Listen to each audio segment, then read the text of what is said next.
ही निवडणूक आयोगाने दिलेली मतदार यादी सोशल मीडियावर सगळ्यांना उपलब्ध आहे। यात राम कमलदास नावाच्या माणसाला 42 मुले आहेत।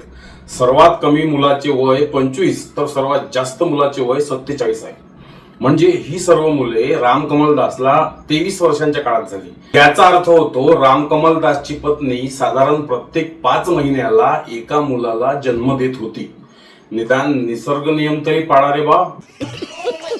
राहुल गांधीने निवडणूक आयोगाला जे प्रश्न विचारले त्याचे सविस्तर उत्तर अजूनही निवडणूक आयोगाने दिले नाही। जसे राहुल गांधीने आयोगाचे कपडे फाडले तसे आयोगाने प्रेझेंटेशन देऊन राहुल गांधीचे आणि काँग्रेसचे कपडे फाडावे। एका पत्राचे उत्तर देऊन काही होणार नाही, इथे आभाळ फाटलेले आहे। उलट निवडणूक आयोग राहुल गांधींना प्रतिज्ञापत्र मागत आहे। Something wrong, that is wrong. त्याचे प्रतिज्ञापत्र कशाला मागता? मतदार यादीमध्ये घोळ आहे हे तुम्ही आणि मुख्यमंत्र्यांनी दोघांनी कबूल केले।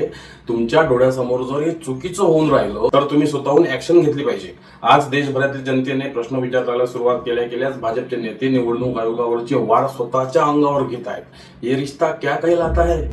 मी म्हणतो इन्फॉर्मेशन ही पब्लिक प्रॉपर्टी असते। तुम्ही मागेल ती माहिती, फुटेज सर्व देऊन टाका ना राहुल गांधींना, आणि सर्व माहिती, मतदार याद्या, पत्ते, फोटो सहित पब्लिक साठी ओपन करून टाका।